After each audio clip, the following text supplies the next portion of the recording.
वो महान है, वो अद्भुत है, वो सामर्थ्य है। उसके लिए कोई भी बात कठिन नहीं है।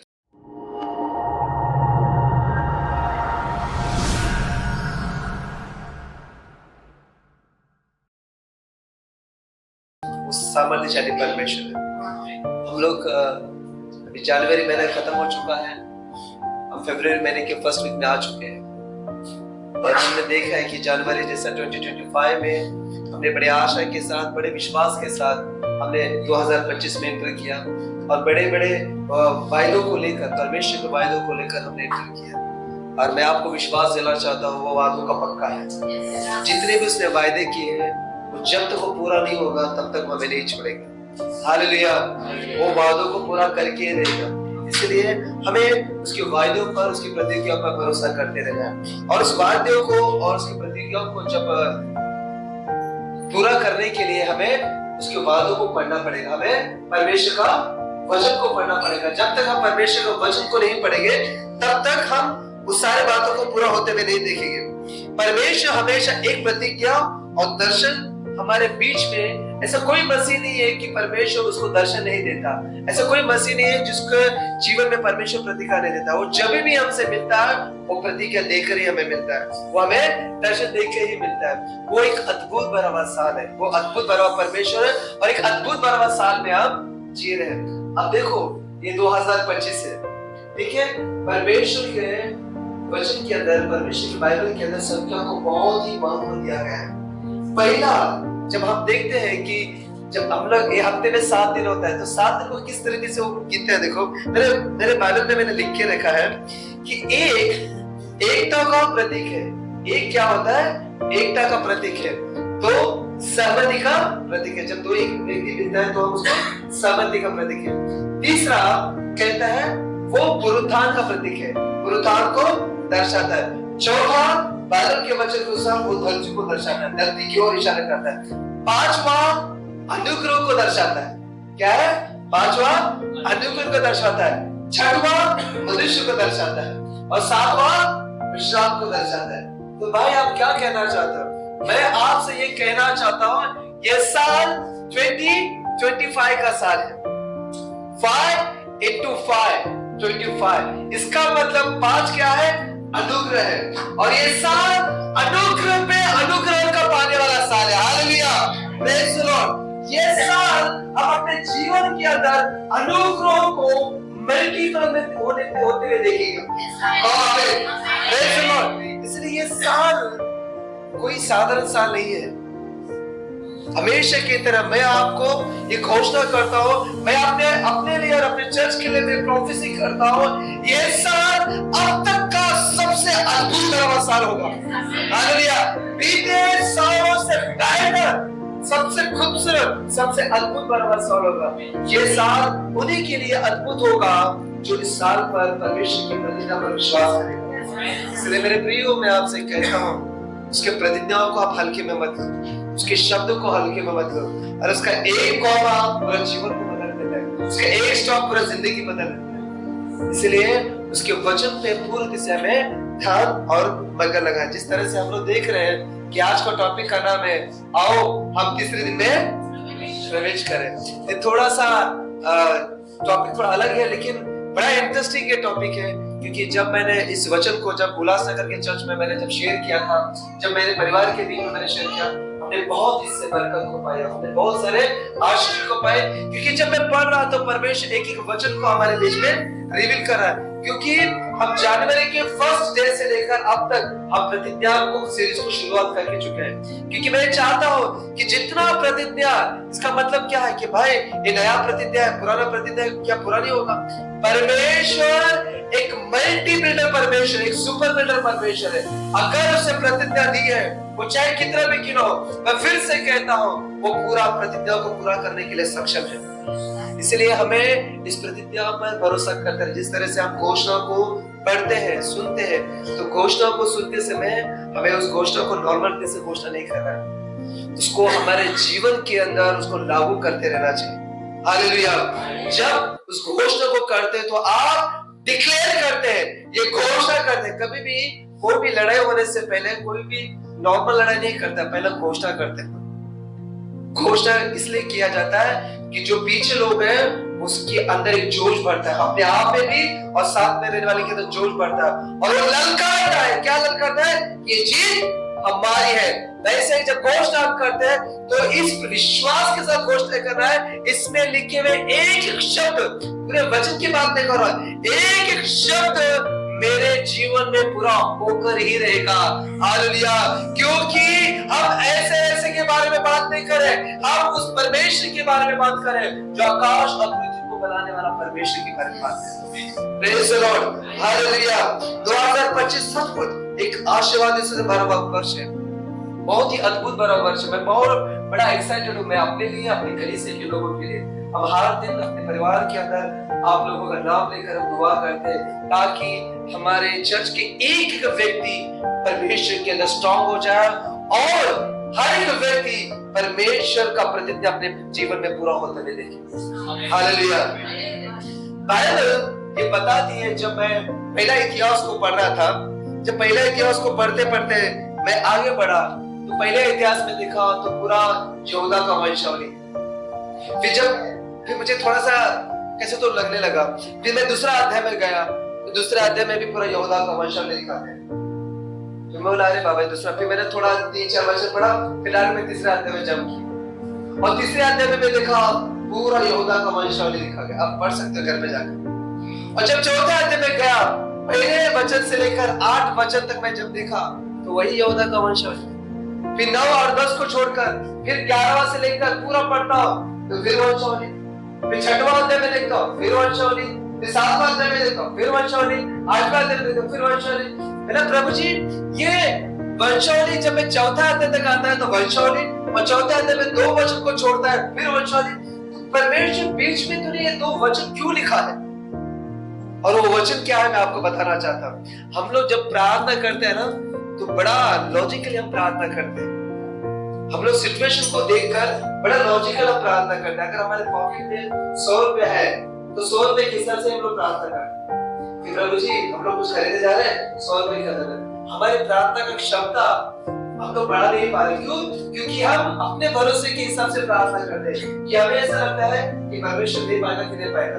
कभी भी, मैं आपसे पहले भी कह चुका, अभी भी कहता हूँ, जब भी आप परमेश्वर से मांगते हो अपने औकात के अनुसार ना मांगते हुए परमेश्वर की औकात के अनुसार में प्रार्थना करना चाहिए। हालेलुया। आपको ये पता हो जाना चाहिए कि मैं किससे मांग रहा हूँ, और जिस दिन आपको ये पता चल जाएगा कि आप किससे मांग रहे हो तो आपका प्रार्थना करने का तरीका बदल जाएगा। हालेलुया। क्योंकि आपको पता होना चाहिए आप कोई साधारण व्यक्ति के सामने नहीं बैठे, आप इस ब्रह्मांड को बनाने वाले परमेश्वर के सामने बैठकर प्रार्थना करें। एक ऐसे ही प्रार्थना है, एक ऐसे ही व्यक्ति था जिसका नाम था जावेद। बोलो जावेद। जब जावेद के बारे में पढ़ते हैं पहला इतिहास के अंदर, पहला इतिहास 4था अध्याय, देखो क्या लिखा गया वचन, बड़ा खूबसूरत वचन लिखा गया है। 4था अध्याय 9वां वचन, पहला इतिहास 4था अध्याय 9वां क्या लिखा गया? याबेस अपने भाइयों से अधिक प्रतिष्ठित हुआ, उसकी माता ने यह कहकर उसका नाम याबेस रखा, मैंने इसे पीड़ित होकर उत्पन्न किया। उसका नाम क्यों रखा गया याबेस का? क्योंकि उसकी माँ ने इसलिए उसका नाम याबेस रखा कि मैं इसे पीड़ित होकर उत्पन्न किया। देखो बाइबल के अंदर नाम को बहुत अर्थ होता है, नाम का बड़ा अर्थ होता है, इसलिए परमेश्वर ने नाम को बदला है। क्योंकि परमेश्वर जानता है कि नाम में कितनी ताकत है, नाम में कितनी सामर्थ है। Hallelujah, hallelujah, praise the Lord. नाम में बहुत ताकत होती है, इसलिए हम लोग उस जमाने के अंदर, पुराने नियम के अंदर वो सिचुएशन को देखकर उसका नाम रखा था जावेद, कि ये बड़ा पीड़ित होकर उत्पन्न हुआ, इसलिए इसका नाम याबेस रखा गया। जब इसको याबेस बुलाया जाता था तो सोचो वो क्या सोचता था कि ये प्रभु जी मैं तो वहां से पीड़ित होकर पैदा हुआ हूँ, वहां से पीड़ित होकर पैदा हुआ हूँ, मेरा नाम। लेकिन वो उस बात पे ध्यान न देते हुए वो किस तरह से प्रार्थना कर रहे हैं। देखो ये प्रार्थना, ऐसे ही प्रार्थना मेरी दुआ है कि हमारे आज से हमारे चर्च में ऐसे ही प्रार्थना करें, जावेद प्रार्थना कर रहा है। अब देखो 10 में क्या लिखा गया, याबेस ने इस्राएल के परमेश्वर तो यह कहकर पुकारा, भला होता कि तू मुझे सचमुच इंग्लिश बाइबल में बड़ा क्लियर लिखा है, ग्रेटेस्ट ब्लेसिंग करके लिखा है। देखो क्या लिखा गया आपके बाइबल में, ये है Bible, just read it. Greatest blessing करके लिखा है, ठीक है कोई बात। यहाँ पर 10वां अध्याय 10वां चैप्टर 10वां वचन के अंदर हम लोग एक एक करके 4 बार लिखते हैं। भला होता कि तू मुझे सचमुच आशीष कर दे। ये लिखा गया परमेश्वर की भरपूरी की आशीष को मांग रहा है। क्या मांग रहा है? परमेश्वर की भरपूरी। इंग्लिश के अध्याय से जब ट्रांसलेशन करके आता है तो उसमें ऐसे लिखा गया है कि परमेश्वर तुझे मुझे भरपूर आशीष दे। और सेकंड कहता है मेरा देश को बढ़ाता और मेरे हाथ मेरे साथ रहता और तू मुझे बुराई से बचाता। ये क्या कहता है? परमेश्वर तू मुझे सफलता को दे, परमेश्वर तू मुझे वृद्धि दे, तेरा हाथ मुझ पर है। उसका मतलब ये बता रहा है कि तेरी कृपा, तेरी उपस्थिति, तेरा मार्गदर्शन मुझ पर रख। और फिर लास्ट में ये कहता है तेरा हाथ मेरे में और तू मुझे बुराई से ऐसा बचाए रख कि मैं उससे पीड़ित न होता। जो कुछ उसने मांगा परमेश्वर ने कैसा प्रार्थना करा है। मैंने परमेश्वर से पूछा कि प्रभु जी मैं जब पहला अध्याय पढ़ रहा हूँ तो यहूदा का वंशावली, दूसरा अध्याय पढ़ रहा हूँ यहूदा का वंशावली, तीसरा अध्याय पढ़ रहा हूँ यहूदा का वंशावली, चौथा अध्याय का पढ़ रहा हूँ तो 8 वचन तक यहूदा का वंशावली और 9 और 10 यहाँ पे फिर वंशावली। प्रभु जी सडनली क्या है कि परमेश्वर कहता है कि जो कुछ भी बाइबल लिखा गया है ये पवित्र आत्मा के द्वारा लिखा गया है, क्योंकि वो मास्टर बिल्डर परमेश्वर है। वो ये जानता था। परमेश्वर कहता है तेरे पीछे क्या हो रहा है मुझे नहीं जानना, तेरे आगे क्या हो रहा है मुझे नहीं जानना, अब क्या हो रहा है, तू जो प्रार्थना तू करेगा वो प्रार्थना को मैं सुनने के लिए तैयार हूं। इसलिए वो कहता है कि जैसा जाबेज ने प्रार्थना किया वैसा ही तुम लोग प्रार्थना करो, क्योंकि बोल्ड प्रार्थना करने वाले से परमेश्वर प्रसन्न होता है।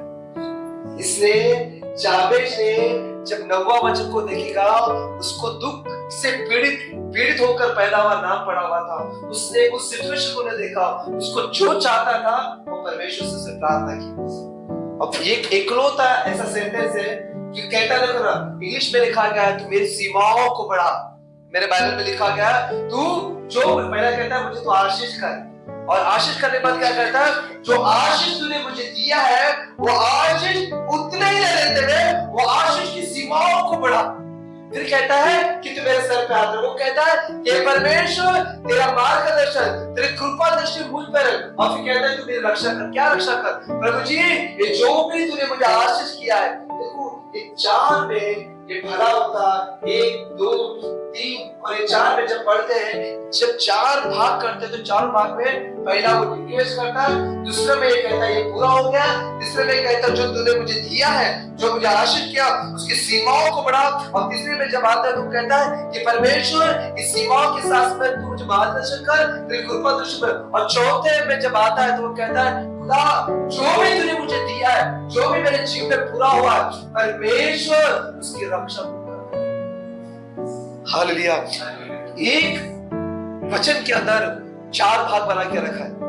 मैंने मेरे बाइबल में इसको 4 भाग बना के रखा। मैंने कैसा, पहला क्या कहता है? भला होता कि तू मुझे सब कुछ आशीष देता, मतलब तू मुझे आशीष दे। इंग्लिश में लिखा गया है ग्रेटेस्ट ब्लेसिंग को दे और मेरा देश को बढ़ाता, मतलब जो तूने आशीष दिया है उस आशीष का मतलब आशीष को देश समझ रहा है। मेरे आशीष को तू बढ़ा, मतलब तूने आशीष दे भी दिया है और आशीष को बढ़ा।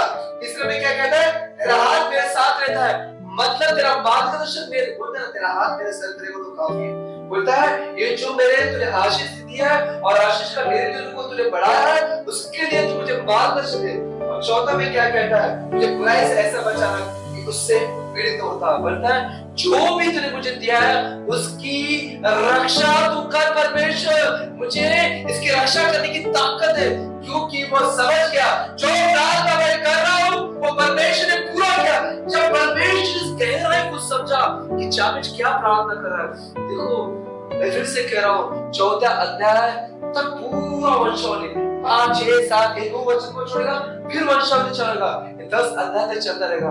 परमेश्वर ने बीच में 2 वचन को लिखा गया बाइबल में जावेज के बारे में ज्यादा जिक्र है, लेकिन परमेश्वर ने इसकी प्रार्थना करने का तरीका पाया और प्रार्थना करने के बाद परमेश्वर कहता है और कुछ उसने जो कुछ उसने मांगा, मतलब चारों भाग उसने मांगा, परमेश्वर ने उसे दे दिया।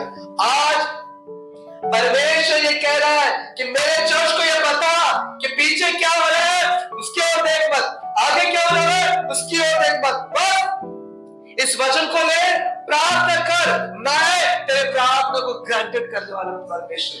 हालेलुया।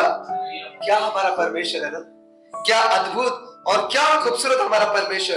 परमेश्वर के लिए कोई भी बात परमेश्वर के लिए असंभव नहीं है। परमेश्वर एक अद्भुत परवा परमेश्वर है। परमेश्वर इसलिए हमें आशीष करना चाहता है, परमेश्वर हमें इसलिए बढ़ाना चाहता है ताकि हमारा प्रभाव से आजू बाजू वाले लोग आशीष पा सके। हालेलुया। हमें केवल परमेश्वर का उद्देश्य ये नहीं है कि आप केवल धनवान बनकर रुके रहो। परमेश्वर का उद्देश्य है कि आप जिस एरिया में रह रहे हो, जिस जगह पे आप काम कर रहे हो, जिस परिवार में आप रहे हो, आप इतने आशीषित हो जाए, इतने आशीषित रहे ताकि आपका प्रभाव उन तक पहुंच सके, ताकि वो भी आपके प्रभाव को देकर परमेश्वर के पास आए और वो भी परमेश्वर के अंदर आशीष को पा सके। परमेश्वर की योजना बहुत ही अद्भुत बराबर योजना है।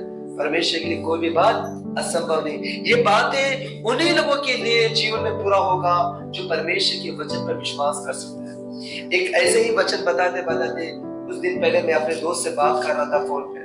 एक मसीही अच्छा मित्र है मेरा, तो जब मैंने उससे कहा कि कैसा सेवा क्या चल रहा है, तो उसने अपने अनुभव को बताया। वो अनुभव को बता रहा, बोलता भाई एक बार हम चर्च में बैठे थे और चर्च में एक लंगड़ा भीख मांगने के लिए हमारे पास आया था। तो बोलते जैसे ही वो भीख मांगने वाला लंगड़ा जब हमारे पास आया तो मैंने उसको देखा और मुझे वो वचन याद आया जो बाइबल में लिखा गया है कि सुंदर नाम भिखारी बैठा हुआ था। तो मैंने उससे कहा कि भाई मेरे पास जो है मैं तुम्हें दे रहा हूँ, लेकिन जो अब मैं तुम्हें देना और उससे बढ़कर है, क्या तुम्हें चाहिए? अभी भिखारी को तो हमेशा आशा रहता। उसने कहा हाँ मुझे चाहिए। बोलता मैं चाहता हूँ कि यीशु मसीह के नाम से चलना शुरू कर। और वो लंगड़ा चलने लगा। हालेलुया। तो ये व्यक्ति वहीं पर रुका नहीं। ये बहुत पुराना बात नहीं कर रहा हूँ, ये अभी जस्ट रिसेंटली 3-4 महीने में बात हुआ। वो व्यक्ति रुका नहीं, उसको सेटिस्फैक्शन नहीं मिला। उसने वो क्या कहता है कि परमेश्वर मैं नहीं चाहता कि चले, मैं ये चाहता हूँ कि दौड़े। और उसको चर्च के अंदर लिखा, बोला भाई मुझे परमेश्वर मैं प्रार्थना कर रहा हूँ, अभी तुम दौड़ेगा तो दौड़ो। और उसने प्रार्थना किया और वो आदमी दौड़ना शुरू किया। हालेलुया। ये बता रहा है कि जब आप वचन को लेकर आप घोषणा करेंगे तो आपके जीवन में सारे बातें पूरा होते हुए देखोगे।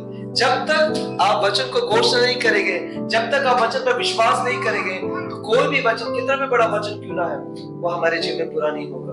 क्योंकि परमेश्वर उसी का आदर करता है जो परमेश्वर के वचन का आदर करता है। Hallelujah. Praise the Lord. Finally हम तीसरे दिन में प्रवेश करने पर है। हालेलुया। हमें जावेज का प्रार्थना मैंने इसलिए बताया क्योंकि हमारे प्रार्थना करने का तरीका बदलना है। क्योंकि अब जो होने पर है, जब हम तीसरे दिन में प्रवेश करने पर है, जिस तरह से फ्लायर में हमने देखा, मैं क्यों बता रहा है कि जावेज का, तो आप जब तीसरे दिन में जब प्रवेश करेंगे तो मैं आपको बताता हूँ। बाइबल ये बताती है कि परमेश्वर वचन ये कहता है कि उसके लिए 1000 एक दिन के बराबर है और एक दिन 1000 वर्ष के बराबर है। क्लियर है?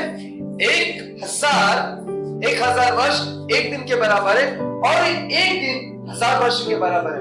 अगर हो सकता है कि हमारा जो दुख का सीमा है, जो दुख का ड्यूरेशन है, वो बहुत बड़ा है। हो सकता है कि कभी कभी ऐसा हो सकता है कि हमने किसी से कर्जा लिया है, या हो सकता है हमें ऐसा लग रहा है कि हमने 20 साल के लिए 50 साल के लिए होम लोन लिया है, वो हमारे लिए वो ड्यूरेशन बड़ा लगता है। लेकिन जब एक बार एक व्यक्ति परमेश्वर के वचन पर विश्वास करता है, परमेश्वर के लिए वो जब 1000 साल एक दिन का बराबर हो सकता है, तो क्या 15 साल जो आपने लोन के लिए लिया है, या किसी के लिए प्लान बना के रखा 15 साल, वो परमेश्वर की जिंदगी को प्रॉमिस है।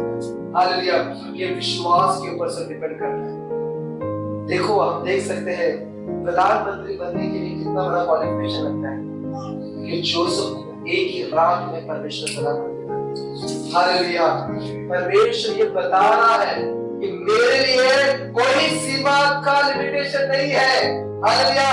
जावेद ने कहा मेरे सीमाओं को बढ़ाओ, मैंने उसकी सीमाओं को तोड़ उसकी सीमाओं को बढ़ाए। तो परमेश्वर ये कहता है सीमाओं को बढ़ाना, सीमाओं को तोड़ना, सीमाओं को बनाना मेरे हाथ में है, क्योंकि सृष्टिकर्ता मैं हूं, मेरे लिए कोई भी बात असंभव नहीं। इसलिए परमेश्वर कहता है कि 1000 साल मेरे लिए एक दिन के बराबर है। अब हम 2025 में जी रहे हैं, मतलब 2000 ऑलरेडी खत्म हो चुका है। इसका मतलब क्या है? हम तीसरे दिन में प्रवेश करेंगे। हम लोग ऑलरेडी तीसरे दिन में प्रवेश कर चुके हैं। Hallelujah, praise the Lord, praise the Lord. अब भाई आप तीसरे दिन में कैसे प्रवेश करेंगे? बाइबल का वचन कहता है होशे की किताब 6:2-3, होशे 6:2-3, देखो क्या लिखा है। 2 दिन के बाद वो हमको जिलाएगा और तीसरे दिन वो हमको मैं यीशु मसीह के नाम से कहता हूं, वचन में था तो वचन क्या कहता है? 2 दिन के बाद परमेश्वर हमको जिलाएगा और तीसरे दिन वो हमको उठाकर खड़ा करेगा, तब उसके सबूत जीवित रहेंगे। बाइबल ये बता रहा है कि हो सकता है कि तुम्हारी आशा बनी होगी, हो सकता है कि तुम्हारा बिजनेस बना होगा, हो सकता है कि तुम्हारा काम बना होगा, हो सकता है कि तुम्हारे रिश्ते बने होंगे, हो सकता है तुम बड़े तकलीफ में रहे। परमेश्वर कहता है हर एक वो चीज जो तुम्हें ऐसा लग रहा है बच चुका है वो जिंदा रहेगा। परमेश्वर कहता है तीसरे दिन मैं उसको उठाकर खड़ा करूंगा तुम्हारे सामने। हालेलुया। परमेश्वर के लिए कोई भी बात असंभव नहीं मेरे प्रिय। परमेश्वर के लिए कोई भी बात असंभव नहीं। हमें ऐसा लगता है, कभी कभी ऐसा होता है कि जो बिजनेस हम कर रहे हैं, जो काम हम कर रहे हैं खत्म हो चुका है, अब वो वापस नहीं हो पाएगा। अभी मैं फिर से कहता हूं एक बार, हमें कोई डुबा नहीं सकता, हमें कोई जला नहीं सकता, हमें कोई फंसा नहीं सकता। चलो, पानी ने पतरस को डूबने नहीं दिया, शेर ने उसके बाद उसको फंसा कर नहीं रखा, शद्रक मेशक अबेदनगो को आग में जलने नहीं दिया। आज वही परमेश्वर अपने कलीसिया के लिए जिन दिनों उन दिनों के अंदर उनके लिए काम किया, वही परमेश्वर इन दिनों के अंदर हमारे जीवन में काम करने पर है। कोई आग हमें जला नहीं सकती, कोई पानी हमें डुबा नहीं सकता, कोई सीओ के बाद हमें फंसा नहीं सकता। इसका मतलब यह है कि परमेश्वर कहता है कितने भी हमारे विरुद्ध में षड्यंत्र रचा जाए, पूरी दुनिया एक हो जाए हमारे विरुद्ध में, फिर भी वो कहता है कि तुम्हें कोई फंसा नहीं सकता, क्योंकि मेरा वचन ये कहता है मैं तीसरे दिन तुमको उठा कर दूंगा। परमेश्वर एक अद्भुत बड़ा परमेश्वर है। परमेश्वर के लिए कोई भी बात असंभव नहीं है, क्योंकि वो तुम औसम है। जिस दिन आप परमेश्वर को जानोगे, जिस दिन परमेश्वर के बारे में आप ज्यादा से ज्यादा वचन को पढ़ोगे, तब देख के आप हैरान हो जाओगे कि परमेश्वर हमारे बारे में क्या सोचता है। बाइबल ये बताती है कि यीशु मसीह भी मर गया था, पहले दिन दूसरे दिन सभी को लगा खत्म हो गया, अब हमें खिलाने वाला नहीं आएगा, हमें चंगाई देने वाला नहीं आएगा, अब हमें उद्धार देने वाला नहीं आएगा, हमें चंगाई देने वाला खत्म हो चुका है। लेकिन बाइबल ये बताती है, देखो और प्यार देखो, बाइबल ये बताती है क्लियरली कि ये कब्र खुला है, ये कब्र ये दर्शा रहा है कि यीशु मसीह तीसरे दिन जी उठा। और जिस दिन आप जब भी आपको ऐसा लग रहा है कि मेरा दूसरा दिन चल रहा है, दूसरा दिन का मतलब पहला दिन, दूसरा दिन मौत का होता है। मौत का मतलब दुख का होता है, परेशानी का होता है, तकलीफ का होता है, बेरोजगारी का होता है, परेशानी को जो नाना प्रकार की समस्या है। लेकिन एक विश्वास करो, तीसरा दिन मतलब कब्र खुलने का दिन है। कब्र खुलने का दर्शाता है यीशु मसीह जी उठा है। इसका मतलब हमारी आशा जी उठी है। हालेलुया, हमारी आशा मरी नहीं सकती। जब भी आपको लग रहा है कभी क्या होता है पता है, हम बड़े आशा रखते हैं किसी काम के लिए, हम आशा रखते हैं किसी रिश्ते के लिए, कोई आशा हमें बोलते हैं हम देख रहे हैं कि चारों तरफ से दरवाजा बंद हो चुका है। जिस दिन आपको ऐसा लग रहा है कि दरवाजा बंद है, उस दिन अपने आंखों को बंद कर रहा है और इस कब्र की ओर एक बार देख रहा है। यरूशलेम के अंदर 2025 साल हुआ है, अभी भी वो कब्र खाली है। वो खाली इसलिए वो ये बता रहा है जिस द्वार को मैंने खोला है उस द्वार को मैं बंद नहीं कर सकता। मैं तुम्हारे लिए सारे आशीष को द्वार को खोलता हूँ और जिस द्वार को मैंने खोला है उसे कोई बंद नहीं कर सकता, क्योंकि 2025 साल है और जब तक यीशु मसीह नहीं आएगा तब तक ये द्वार खुला ही रहेगा। इसका मतलब हमारे लिए आशा का द्वार अभी भी खुला है, आगे भी खुला रहेगा, और जब तक यीशु मसीह नहीं आएगा तब तक वो द्वार खुला ही रहेगा।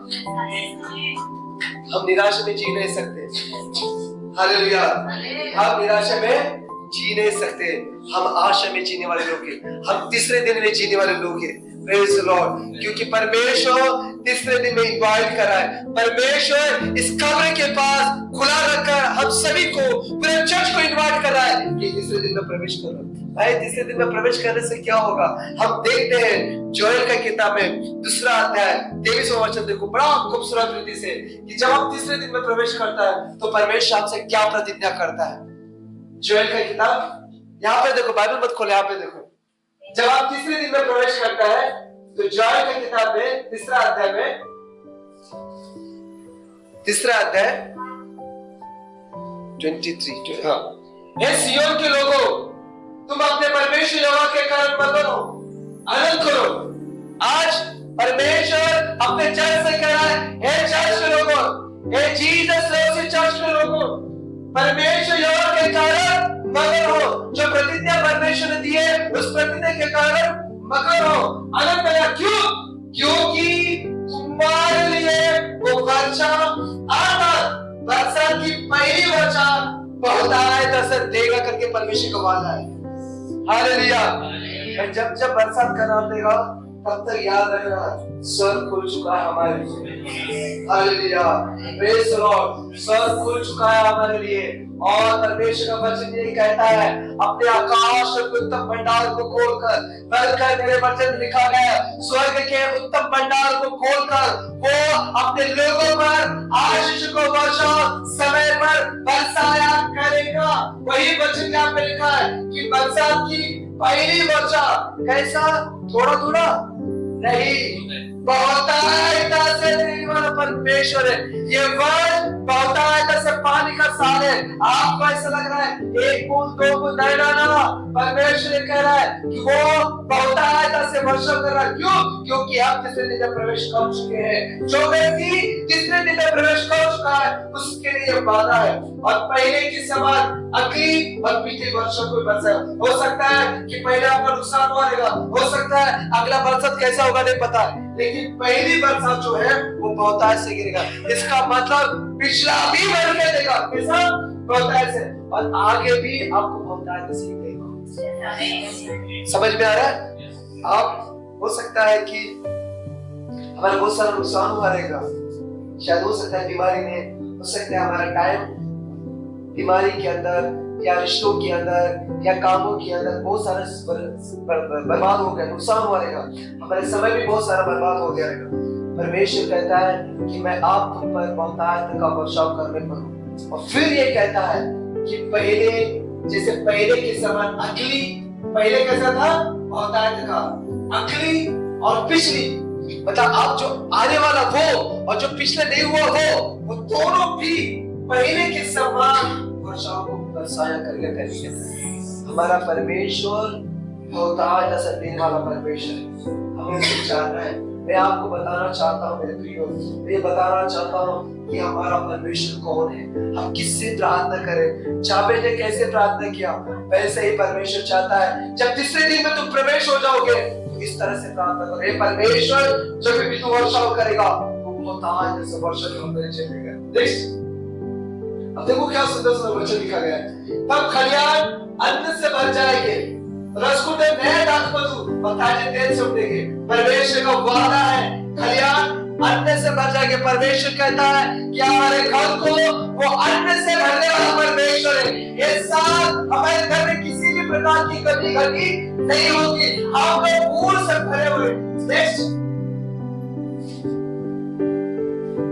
जिन वर्षों के ऊपर अरबे नामक चिड़िया और एले और हसीले और गाजर नामक चिड़िया ने अर्थात मेरे बड़े दल ने जिसको मैंने तुम्हारे बीच में भेजा था खा ली थी, मैं उसकी हानि तुमको भर नहीं दूंगा। परमेश्वर ये कहता है जो भी तुम्हारी हानि हो गई है, चाहे किसी से भी हो, चाहे हो सकता है अपनी गलती से हानि हुई है, हानि की चीज की, हानि पैसे की हो सकती है, हानि समय की होती है, हमारे जीवन की हो सकती है। परमेश्वर को वादा है 2025 के अंदर, परमेश्वर कहता है मैं तुम्हें सारी हानि से भर के दूंगा। Hallelujah, praise the Lord. 26 तुम पेट भरकर खाओगे और तृप्त होगे। क्या कितना बोल मुझे देख रहा है, नॉर्मल है क्या? पेट भरकर खाए के बाद भूखा नहीं होता है, तृप्त। ये हमारा परमेश्वर वादा है। उन लोगों के लिए वादा है जो तीसरे दिन में प्रवेश करता है। तीसरे दिन का मतलब क्या होता है? तीसरे दिन में प्रवेश करना मतलब वो हर एक विश्वासी को ये विश्वास होना है वो तीसरे दिन जी उठा है। हालेलुया, एक विश्वास में विश्वास होना है कि कब्र अभी भी खाली पड़ा हुआ है। इसका मतलब परमेश्वर का वचन कहता है जिस द्वार को मैं खोलता हूँ उस द्वार को कोई बंद नहीं कर सकता। उस द्वार को कोई बंद नहीं कर सकता। और जब भी आपको ऐसा लग रहा है कि द्वार बंद है तो एक बार उस खुली हुई कब्र को याद है, नहीं ये हो ही नहीं सकता, क्योंकि मैं तीसरे दिन में प्रवेश कर चुका हूँ और मैंने देखा है इस्राएल में अभी भी कब्र खाली है। वो कब्र खाली का साइन है कि मेरे लिए आशीष का द्वार खुल चुका है, मेरे लिए अपॉर्चुनिटी का द्वार खुल चुका है, मेरे लिए ब्रेक थ्रू का द्वार खुल चुका है। जो द्वार कई दिनों से बंद है परमेश्वर उस द्वार को खोल दिया। और वचन कहता है कि अभी तक वो गुफा जो यरूशलेम के अंदर है अभी तक वो गुफा कोई बंद नहीं कर पाया। परमेश्वर कहता है जिस द्वार को मैंने तुम्हारे लिए खोला है वो द्वार कोई बंद नहीं कर सकता। ये परमेश्वर का वादा है। कहता है कि तुम पेट भर खाओगे, तृप्त होगे, अपने परमेश्वर यहोवा के नाम की स्तुति करोगे जिसने तुम्हारे लिए आश्चर्य काम किए हैं। परमेश्वर हमारे जीवन में आश्चर्य काम करता है, करता रहेगा। ये हमारा महान और जीवित परमेश्वर है, वो हमें आश्चर्य कार्य करने के लिए हमें बुलाया है। और वो कहता है प्रजा की आशा